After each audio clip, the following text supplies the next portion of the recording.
विश्व प्रोग्राम देखने वाले और सुनने वालों को अस्सलाम वालेकुम। गाइस दो आज बड़ी अहम न्यूज़ पे बात करेंगे। पहली तो बात करेंगे, जैसे कि सबको मालूम है कि पंजाब से आए ये नौजवान इरफान जो पंजाब के इलाके उच्च शरीफ से कराची में आया था और यहाँ पर इसका बेदर्दी से कत्ल कर दिया गया। इस पर ज़रा बात करेंगे डॉक्टर मिशाल करीम के हवाले से। जो डॉक्टर मिशाल करीम ने खुदकुशी की थी या कुछ भी किया था, उसकी लाश अभी तक बरामद नहीं हुई, ना मिली है। इस पर ज़रा बात करेंगे। दोनों अहम न्यूज़ है। तो पहले बात करते हैं इरफान के हवाले से। ये नौजवान इरफान है, ये पंजाब के इलाके उच्च शरीफ से कराची में आया था, क्योंकि उनके रिश्तेदारों का ये कहना है कि वहाँ पर सैलाब आया था। उनका जो आबाई गांव है वो बुरी तरह जो है मुतासिर हो गया था। इस वजह से ये लोग कुछ अरसे के लिए कराची आए थे। तो जो नौजवान इरफान है, इसने सोचा कि मैं कराची में कोई काम काज रोज़गार करूँगा, जिसकी वजह से मैं अपने घर चला सकूँगा। लेकिन हुआ ये कि इन बकौल इनके रिश्तेदारों के कि ये लड़का जो है इरफान जो है, ये आयशा मंदिर, कराची आयशा मंदिर पुल के नीचे ये खड़े हुए थे। टिकटॉक से ज़्यादा बात टिकटॉकिंग करते थे, तो वहाँ पर ये कुछ वीडियोस वगैरह बना रहे थे, अपनी अपनी बना रहे होंगे। तो ऐसे में जो है वो पुलिस आई और उनको उठा के ले गई। और पुलिस जब उठा के लेकर गई, तो ये कहना है इनके रिश्तेदारों का, क्योंकि दो बयान सामने आ रहे हैं। एक पुलिस का बयान भी सामने आ रहा है, वो भी मैं आपको बताऊँगा, और जो इनके रिश्तेदार हैं इरफान के, इसका बयान भी मैं आपको बताऊँगा। तो इन्होंने ये कहा कि पुलिस इनको उठा के लेके गई और पूरा शहर व गलियों में आयशा मंजिल वगैरह जो भी है, मुक्का चौक वगैरह घुमाती रह गई। और इरफान पे इन्होंने बुरी तरह तशद्दुद किया, पसलियों पे लाते मारी, सर पे मारा। जो पोस्टमार्टम रिपोर्ट आई है, जो पुलिस के जो इंस्पेक्टर है व जो सर्जन है, उन्होंने भी, इनका मैं नाम भूल गया, उन्होंने रिपोर्ट पेश की। उन्होंने कहा कि इरफान की जिस्म पे तशद्दुद के निशान है और सर पे भी निशान थे तशद्दुद के। तो रिश्तेदारों का ये कहना है कि पुलिस ने तशद्दुद किया, तशद्दुद करके जो है इरफान का कत्ल कर दिया, मार दिया। तो ये रिश्तेदारों का ये कहना है। एक तरफ तो ये बयान है इनके रिश्तेदारों का, और दूसरी तरफ जो है वो पुलिस का ये बयान सामने आया है कि हम जब इनको उठा के लेके गए तो उस वक्त ये कुछ एहसास इदारे या बैंक या कुछ भी है उसकी ये वीडियो बना रहे थे, जो कि अलाउ नहीं है।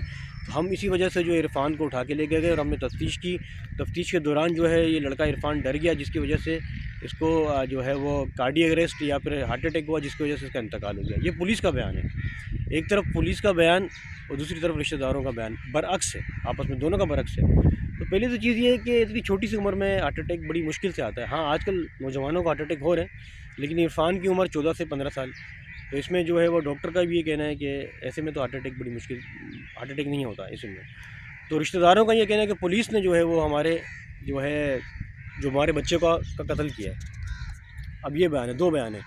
अब जो है वो जो है तफ्तीशी रिपोर्ट आने के बाद ही मालूम होगा कि इरफान का कत्ल कैसे हुआ। अगर इसमें पुलिस मुलविस है तो हम ये रिक्वेस्ट करते हैं वज़ीर आला सिंध मुराद अली शाह साहब से, वज़ीर दाखिला से, वज़ीर आज़म से, आर्मी चीफ से भी ये रिक्वेस्ट करते हैं कि अगर इसमें पुलिस मुलविस है या पुलिस के एहलकार मुलविस है तो उनके ख़िलाफ़ सख्त से सख्त कार्रवाई हो, ना कि उनको मुअत्तल किया जाए, बल्कि इनके ख़िलाफ़ सख्त कार्रवाई होनी चाहिए कानून के मुताबिक। तो ये तो एक ये रिपोर्ट आ गई इरफान के वाले। बड़ा दुख हुआ। अल्लाह ताला उस नौजवान की मक़फ़रत फ़रमाए, अल्लाह ताला उन्हें जन्नत नसीब करे, आमीन। दूसरी न्यूज़ ये है, वो मैं आपको बताऊं कि डॉक्टर मिशाल करीम आज से तकरीबन 15-20 साल पहले, उस माफ़ करिएगा 15-20 दिन पहले जो है वो, अल्लाह आपका भला करे, अपने शोहर से तंग आके या नाचाकी की वजह से, घरेलू तंजियात की वजह से जो है वो वहाँ के इलाके मकीन का ये कहना है कि हमने ये देखा है कि वो लड़की जो है वो गुलशन इकबाल की जो नदी है, आपने भी देखी हो सका वहाँ से, अगर आपको गुजर हो, कराची के जो लोग हैं उनको मालूम है। तो इस लड़की ने जो है छलांग लगा के खुदकुशी की थी हमारे सामने, ये इलाका मकीन का ये कहना है। तो रात का टाइम था, तो उस लड़की ने जो है वो पुल के ऊपर से जो है, फ्लाईओवर के ऊपर से जो है खुदकुशी, छलांग लगा के खुदकुशी की और जाँ भाग हो गई। और लाश उसकी अभी तक नहीं मिली। एक महीना तकरीबन होने वाला है। जो रेस्क्यू ज़राए ये कह रहे हैं कि लाश हमें नहीं मिल रही, क्योंकि रोज़ाना जो है वो लाश ढूंढने की कोशिश की जा रही है। नदी में कूद कर वो पूरी सर्च ऑपरेशन कर रहे हैं, लेकिन लाश अभी तक नहीं मिली। लेकिन सवाल ये पैदा होता है कि अगर नदी में छलांग लगा के डॉक्टर मिशाल करीम ने खुदकुशी की है, तो लाश फिर गई कहाँ? लाश मिल क्यों नहीं रही? कि ज़मीन निकल गई, आसमान खा गया, ज़मीन निकल गई, आखिर लाश मिल क्यों नहीं रही? लाश तो मिल जाती है, कोई छोटे मोटे जानवर की लाश तो नहीं, चिड़िया की लाश तो नहीं, अल्लाह ना करे, अल्लाह माफ़ करे, एक बड़े इंसान की लाश है, तो लाश क्यों नहीं मिल रही? क्योंकि बहुत सारे लोग बोल रहे हैं कि हो सकता है, शुबा है कि हो सकता है कि लोग डॉक्टर मिशाल करीम को कहीं छुपा लिया है, या फिर क्योंकि वो शायद गिलगिती थी या फिर हज़ारेवाल थी, हो सकता है वो आबाई गाँव में इनको छुपा लिया हो कराची से। ये भी एक शुबा आ रहा है बीच में।